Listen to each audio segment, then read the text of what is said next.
E aí, tranquilo? Professor Dalmo Azevedo, dando início aqui ao estudo com você do nosso regimento interno, Tribunal de Justiça do Estado de Minas Gerais. Esse primeiro vídeo, eu sempre gosto de, nos primeiros contatos que eu tenho com você no início dos nossos estudos, estabelecer aqui a forma de trabalho, estabelecer alguns acordos entre nós. Então, esse primeiro vídeo necessariamente eu vou utilizar para poder te explicar algumas coisas, introduzir já o assunto, trabalhar bastante coisa, inclusive, mas já te deixar mais ou menos a par do que a gente vai desenvolver daqui para frente durante todo esse curso, tá? Então, vamos só para poder te passar algumas ideias, é sempre bom você entender o que eu quero desenvolver com você. Eu quero te mostrar duas coisas nesse vídeo. A primeira coisa em relação à forma de estudo, como nós vamos desenvolver o nosso estudo daqui para frente. E a segunda coisa, o que nós vamos estudar. De longe, uma das coisas mais importantes que todo mundo esquece. Você tem que saber o que você está estudando, você tem que entender. Não é simplesmente pegar uma lei, sair lendo e vamos embora. Ainda mais leis de organização e composição administrativa. São leis bem piores, muito piores do que qualquer outro tipo de lei para você estudar. São mais chatas, são aquela didática um pouco mais complexa, tem termos muito mais técnicos. Então não adianta também você chegar lá e falar, vou estudar regimento interno. Você nem sabe o que é regimento interno. Então a ideia desse vídeo aqui, dessa primeira parte da nossa aula 1, é estabelecer com você também o que a gente vai estudar, você entender aonde que a gente está entrando. Vamos falar sobre esses dois assuntos logo para a gente não perder tempo. Primeira coisa, como que nós vamos desenvolver o nosso trabalho? Toda aula minha sempre tem um material didático que acompanha, sempre tem um PDF, você que tem acesso ao curso, você que adquiriu o curso, logo aqui em cima tem acessar PDF da aula, você dá um clique aí, beleza? Aí você vai acompanhando aí online, você imprime, vai fazendo anotações, é bom que você até anota e observa algumas coisas que a gente vai chamar atenção aqui. Meus PDFs sempre tem dois tipos de trabalho. Quando tem a letra da lei seca. Eu só coloco mesmo em PDF letra da lei seca se for necessário para poder organizar. Por exemplo, pegar o artigo 2º, que é complementado pelo artigo 180, eu só faço uma reorganização de material.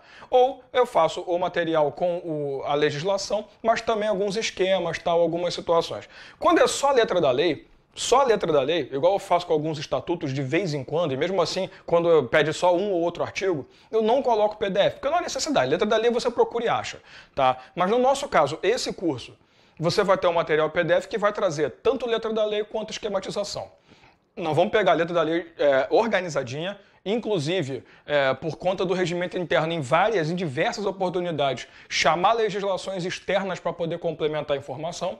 Você vai ver a lei de organização e divisão judiciária, ela é muito convocada, principalmente na hora que se fala número de desembargadores, a forma de entrada, a direção. Então, ele convoca bastante a lei de organização e divisão judiciária e, consequentemente, o que eu faço no nosso PDF? Eu coloco o regimento interno e a lei para a gente poder fazer esse complemento, transformando num material só. E algumas esquematizações, funcionamento, composição, esses troços mais chatos, eu esquematizo para você para ficar mais fácil a visualização, que a simples leitura é um porre, né? Então, o nosso material PDF desenvolvido para esse curso é assim. Vai ter letra da lei, vai ter esquema também, mais esquema, vou me preocupar muito mais com os sistemas de facilitação do seu estudo do que simplesmente colocar a letra da lei. Então por que você coloca a letra da lei, Dalmo? Porque normalmente prova de regimento interno, de organização judiciária, de lei de custos, normalmente essas questões elas são a letra da lei. Então eu coloco a letra da lei para a gente poder chamar atenção, observar algumas coisas, mas você não é idiota, você não vai estudar igual a maioria faz, que é uma burrice, de ficar memorizando lei igual um retardado. Pô, nós temos um regimento com mais de 400 artigos, você tá afim? E o cara não estuda só regimento interno para um concurso. Então não seja idiota, faz o simples. Observa aqueles detalhes, fala uma marcaçãozinha, mas se você entende o que está dito na lei, você não precisa memorizar. Eu sempre falo isso, vou fazer 15 anos, vou fazer não, né? Já estou completando praticamente 15 anos que eu dou aula de em cursos preparatórios para concurso público. E, cara, sempre funcionou assim, eu sempre trabalhei assim, sempre deu certo, sempre aprovamos, né? Eu digo aprovamos, não vou falar aprovei, igual muito professor fala, que eu não trabalho sozinho. Sempre aprovamos muita gente, inclusive o aluno pelas suas conquistas próprias. Mas é questão de lógica, não precisa ficar memorizando, vamos entender, vamos interpretar, vamos saber ler a lei. Você que não é do direito, é mais difícil para você. Poxa, eu nunca fiz direito na vida, como é que eu vou interpretar uma lei? Aí vem um professor que começa a cuspir matéria, não adianta. Então você tem que saber ler, tem que te ensinar a ler a lei, a interpretar a lei. É isso que a gente vai desenvolver juntos, tá? Então vai ter letra da lei, você vai fazer anotações, vai sublinhar algumas coisas, mas vamos entender a legislação, beleza? E deixa eu te falar uma coisa também. Fica a cargo do aluno desenvolver um material de estudo que seja de acordo com a sua preferência. Então, eu acho muito interessante que você vá me acompanhando e vá anotando Por exemplo, eu posso chegar para você e, o artigo 3º, sublinha tal palavra. Tem gente que prefere pegar o material e anotar. Em relação a tal coisa, blá blá blá, fazer anotações, não simplesmente fazer um sublinhar e ir embora. Então, prepara o material do teu jeito, tá? Por favor. Eu acho muito importante que durante o curso você vai me acompanhando na produção das características, observações, o material sendo desenvolvido para que ele tenha a sua cara no final. Tá? Não fica usando mapa mental que eu achei na internet, amigo. Mapa mental só funciona para quem fez. Porque para cada um tem uma forma de lidar com a informação. Então desenvolve o teu próprio material, beleza? Juntos a gente vai fazer isso até o final do curso. Tá, como nós vamos trabalhar, já está explicado. Todas as aulas vão ser divididas aí em assuntos específicos, então para ficar fácil, até para você acompanhar no meu site, vai ter o nome, por exemplo, essa parte do vídeo, Introdução ao Regimento Interno, que aí você vai entender o que é o regimento, o que é o Tribunal de Justiça, aí você vai pegar na aula 2, a gente vai pegar a parte de disposições preliminares, né? Então vai ter sempre um assuntinho de acordo com o edital ou de acordo com o título que seja desenvolvido na lei, para você poder se localizar e ser mais fácil depois para rever. O que nós vamos desenvolver aqui? É essa parte talvez a mais importante desse vídeo, daqui para frente começa o nosso trabalho efetivamente. Nós vamos trabalhar regimento interno. E para você entender o que é o regimento interno, eu preciso te explicar antes o que é o Tribunal de Justiça. Quem é o tal TJ Minas Gerais? Quem é esse cara que eu estou sendo obrigado a estudar o regimento interno para entender esse desgraçado? Você estudou Direito Constitucional, Poder Judiciário. Em algum momento na sua vida, nem que seja agora pela primeira vez, eu vou estudar isso porque o meu edital pede. Você já viu o Poder Judiciário. Então, é importantíssimo que, óbvio, quando você chega nessas leis mais específicas, né, é bom que você conheça o simples. Eu não vou ficar esquematizando o Poder Judiciário para você aqui. Infelizmente, esse não é meu trabalho, isso é direito constitucional. Então você precisa conhecer. Mas mesmo que você que não tenha conhecimento, eu vou tentar te passar de uma forma mais prática. Você sabe, em primeiro momento, que uma das coisas mais importantes do nosso princípio da tripartição de poderes, o direito constitucional nos ensina, que no Brasil, o artigo 2º da Constituição Federal, os poderes da União serão independentes e harmônicos entre si, questão de função típica e atípica, você estudou isso no direito constitucional, o judiciário, o legislativo e o executivo. O nosso foco é o judiciário. O poder judiciário é aquele poder independente, é o poder que vai trabalhar em harmonia, mas que tem a atribuição própria, a função típica dele. Tem como grande função dar a resolução de conflitos, porque você tem um legislativo que produz a lei. Mas quem aplica a lei, quem faz com que essa lei se enquadre numa situação específica, sempre será o Poder Judiciário.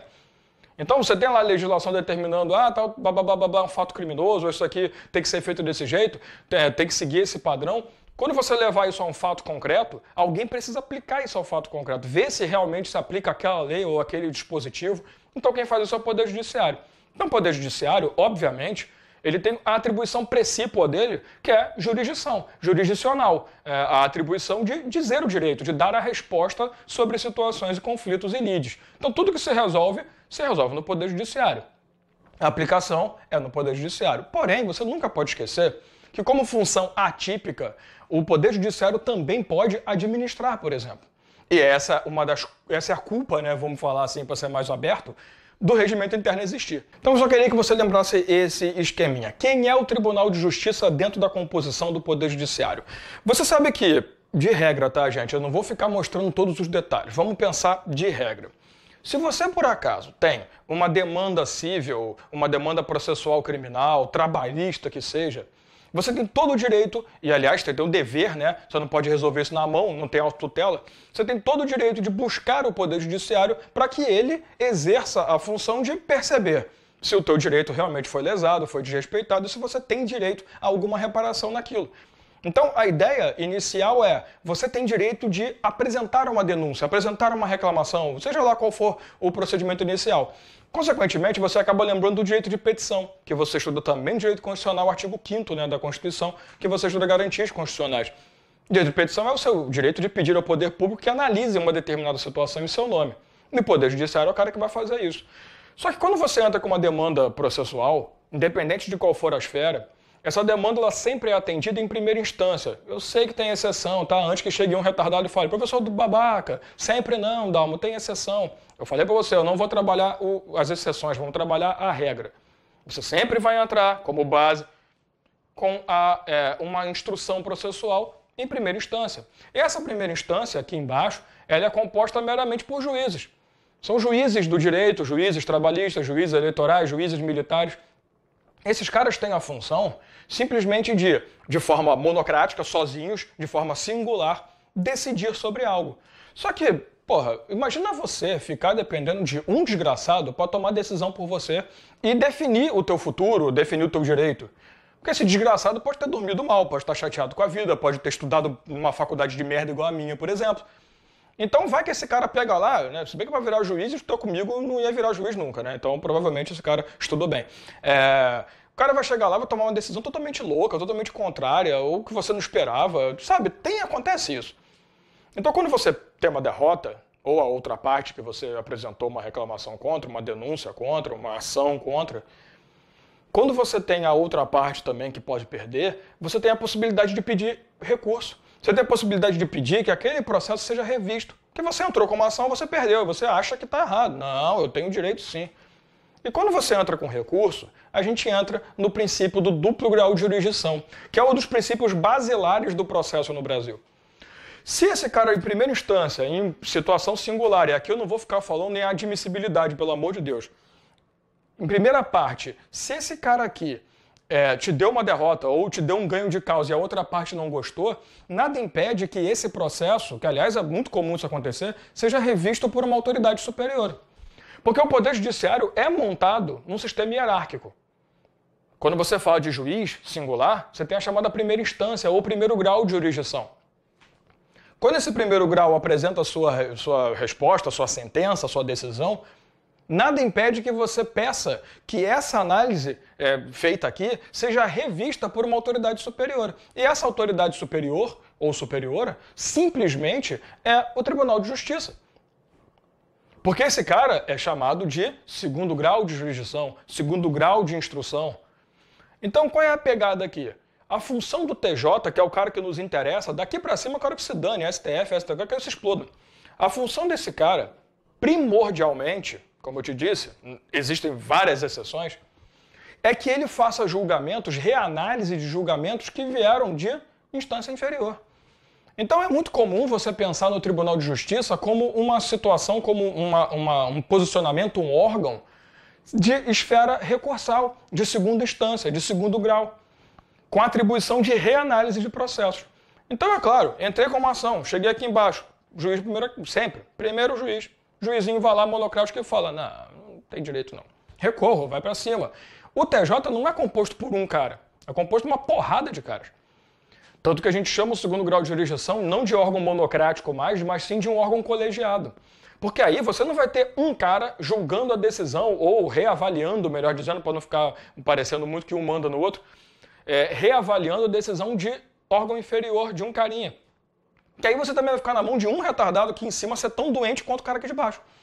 Então o que você vai ter? Você vai ter um colegiado, um colégio de pessoas, várias pessoas, vários juízes, aqui denominados desembargadores, segunda instância, que vão reavaliar. E pode ser que ali você consiga uma reforma da decisão. Ou pode ser simplesmente que eles digam, não, você realmente está ferrado, vai a merda e desiste.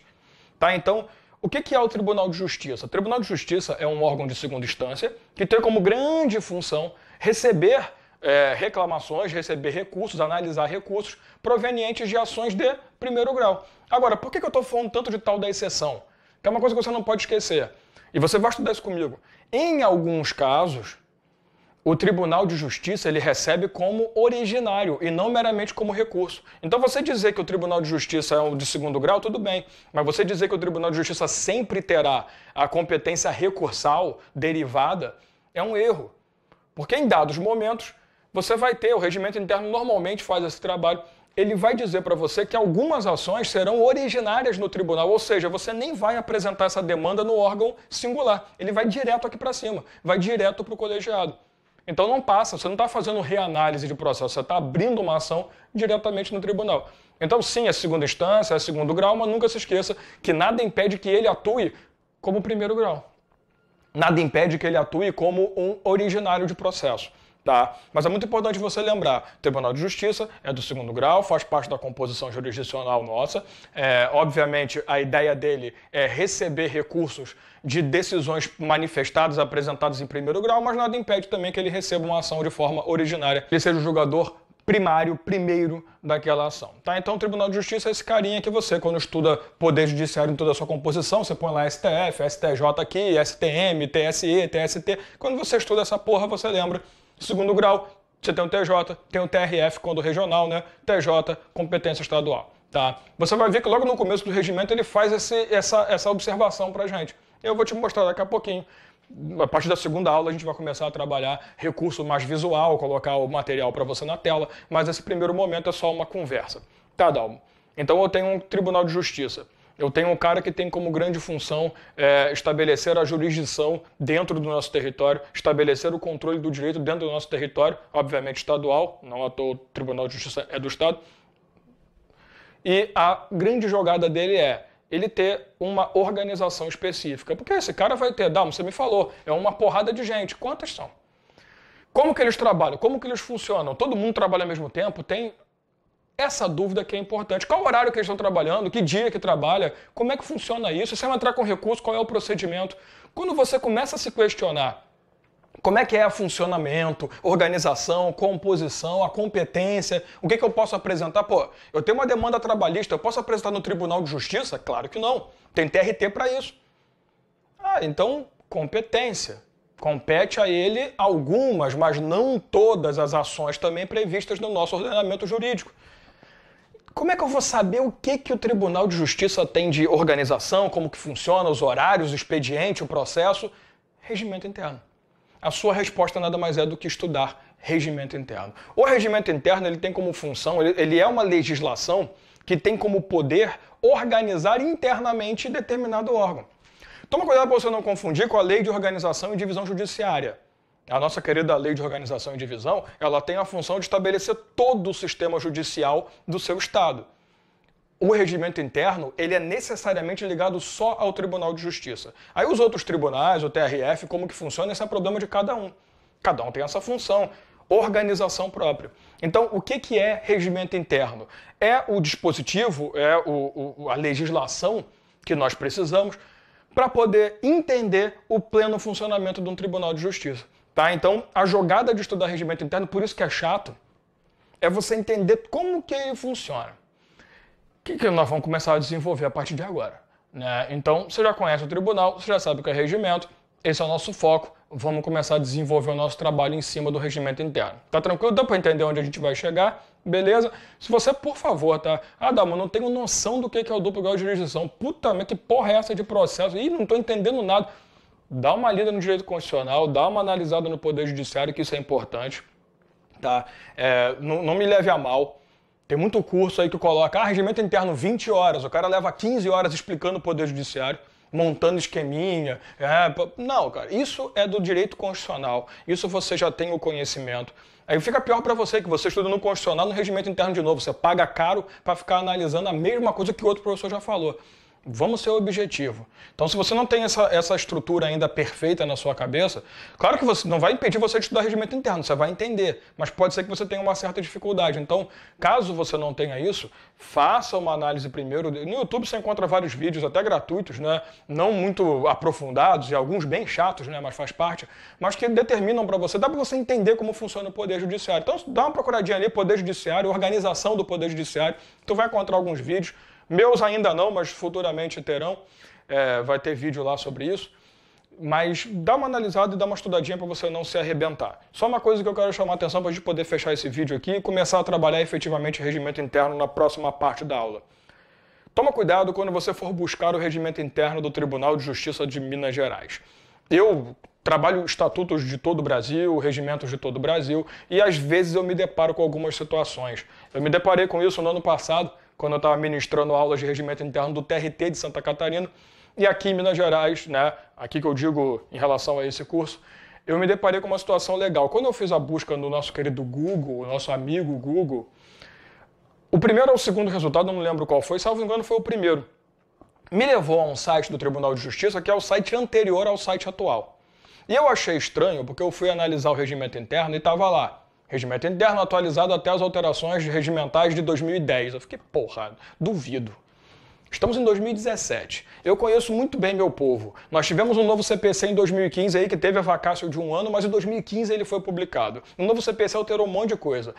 praticamente todos os tribunais de justiça tiveram que emendar os seus regimentos, né, todo o Brasil, para poder adequar o regimento aos procedimentos definidos pelo novo CPC. Então, é lógico que o regimento interno tem que ter, no mínimo, uma emenda regimental de 2016. Não tem como.